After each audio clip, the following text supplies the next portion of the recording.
nalese yatugaye president waffe wachi abalopa mu America asigale ku ground akati nyabo mwe Museveni we yajja okulwana Museveni walinganga alwana yalwanira wa then n'abasuubuzi abasuubuzi muze ku kitebe naye ate munkuddeko kowa ya katono tono yes munkuddeko kowa ya katono tono ensoko okwebaza Secretary General waffe thank you very much the message was loud and clear Lukwago agitegedde nti tulwanirira Uganda yona n'abakala moja yes akitegedde Kampala siwe buzibu then n'abasuubuzi bannange muzenga mutugamba aho nalebo bali mwezo simanya je babalwanirire simanyi nupe balwanirire bannange teri agenda balwanirire kati nammwe bulijjo tebibakwatako mwegase mu struggle naye kamba yambe ku katono nnyo buli musuubuzi mbadde nkusaba osoko owulirize ka video kano kawe time okamaleyo wokamalirayo ogenda kuba otegedde bulungi wawe tuli ogenda kuba mazo tegeera revolution eno nga answers zona ze munonye ku kitebe mutegere nti ebibuzo mwabuziza bichamu kati namwe mwegase ku struggle revolution mujegaseeko naye mukole kino wammanga ono bamuyita Shakira tusembere mutuweze kubuddebwa mu walabi ngomanye toyine mutima mubise mbere tuwe kubuddebwo awasigane tunyumirwe people power power power power power people power banange nsanyu soko basanga mumpate omutima okugamba obasigalire ddala wali walai ozimango omuweereza obukalo akalulu sikawulira basaba ne bannyabo amanya ndina Kato Shakira ndi kansala omukyala ku lukiiko lwa Bukomansimbi disitulikiti nze atwala eggombolola y'e Butenga nnyo ngikiikirira si w'abavubuka ndi w'abakyala ntwala eggombolola y'e Butenga ndi muwala w'omugenzi Ssaalongo Kalumba nzikiriza buli omu mubuuzizaako nga sinaba kwogera bye ŋŋenda kwogera nga baŋŋambye si mu mutima mubi just beewunya naye ng'oli Kato ogutali musango naye njagala mbabuulire nti be muyita abakulu be mwasindika be bali mu kulya ssente zammwe bazirya mu linnya nti ndi mukulu ndi wa kitiibwa be bali mu kulya ssente zammwe bw'oboneebone ng'oli bw'oti abo be muyita abakulu basaba ne bannyabo nina ensonga emu endeese olwaleero era ye message gye ndi mu kutambuza President Kyagulanyi Ssentamu abatumidde era abaagala nnyo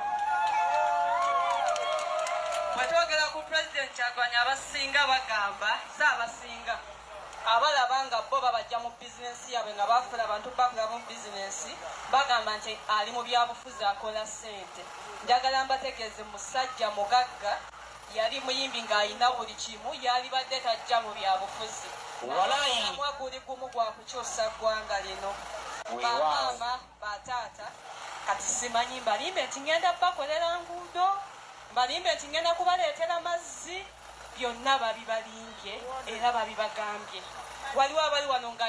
yakalonda emirundi ena nga giwera naye nga kye bajja babasuubiza njagala mbawulire ekintu kye batagenda kubagamba munnabyabufuzi kyatagenda kukugamba buno obudde nga tutambula nti bannange naazina obulungi agira n'akola ki agira n'annyuka bwe tujja ne tubagamba nti gavumenti emaze emyaka 4 mu buyinza kewummulemu abalala babikwatemu tuba tetuli mu kuguma tuba tetulina gwe tuvudde basaba ne bannyabo teri kigenda kukyuka teri kigenda kuterera nga tukyali mu gavumenti eno bagenda kujja babafuule nti muli comfortable mu mbeera gye mulimu ng'omwana ogenda ku ssomero n'azannya nga tasomye lunaku lwonna n'asomera mu niigiina nga n'ekitabo kikulema okumugulira kolowooze nti bwoti obulamu bwe bulina okutambula mpaka naye ng'ate owa omusolo kubanga bannabukomansimbi tumanyikiddwa ng'abantu abakyasinze okulimibwa tajjagamba nti muli bulungi kuba embeera agimanyi gye tuyitamu n'okujja wano tuvudde ku kooti ng'abamu ku bakuumi be bakwata bonna bonna bamaze emyezi 8 bali mu kooti tebawozesebwanga so kati buli omu waali walabire enjuba n'omwezi ngenda kukozesa obudde butini nnyo engeri gye twabadde ne appointment ti bannange ogenda kyakimanyi naye mwana wa muntu so bamaama ne bataata ngenda kubayisamu message yokka gye ngenda okutambuza obudde bwe tulimu bwa kulonda kuno gwe mukisa gwe tulina era gwe mukisa gwe tusigazizaamu bw'okwejja mu mbeera eyo gana amakubo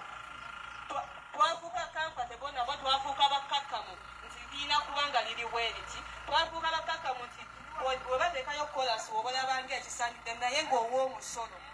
ogenda okugula sabbuuni ogula omuti gumu nayagala okukekerezeko emyezi ng'ebiri kubanga gwa bbeeyi naye ng'ogw'omusolo maama taata n'abavubuka abalwano njagala kakasa nti kaba kaluuko ke kagenda okuyamba 2026 akaluuko ketugenda mufe nga ba NUP twakayise ke tuyita protest vote tetugenda kukola violence tetugenda kuba masasi tetulina kyakulwanisa kyonna wabula tuwakitegedde nti amaanyi gali mu kaluluko njagala nkuzeemu amaanyi nti oli wa mugaso nnyo nnyo n'okusinga nga bw'okirowooza akaluluko kasobola okujja mu mbeera embi kasobola okukyusa eggwanga lino ly'olaba enkyukakyuka esobola okutandikira ku ggwe so bamaama abali wano ne bataata ngenda kubasaba ku mulundi guno oguddako tetugenda kubirekera pulezidenti Kyagulanyi Ssentamu. Kati ndowooza ekyo mukitegedde teri agenda balwanirira wabula namwe mwegatte bwegasi wano tujjewo ekizibu. That is it. Teri kirala Kasiita, Erias Lukwago, Amis Kigundu, amaje, polisi, kooti byonna bya Museveni. Wabula kye tulina okukola kwekwata wamu sikubirekera pulezidenti sikubirekera banna Uganda tugenda mu protest vote. Bali mwezo gwe mwagala abalwanirira ali omu. Sekretary General ali omu. Pulezidenti ali omu. Joel Ssenyonyi ali omu. Wabula tunegatta ffenna ne twegatta tugenda kujjawo ekizibu kyaffe kubanga tubeera tuweze bangi. Sigenda kwongerako bigambo bingi. Let us meet tomorrow. Kubanja bisa abulula. For God and my country, Uganda.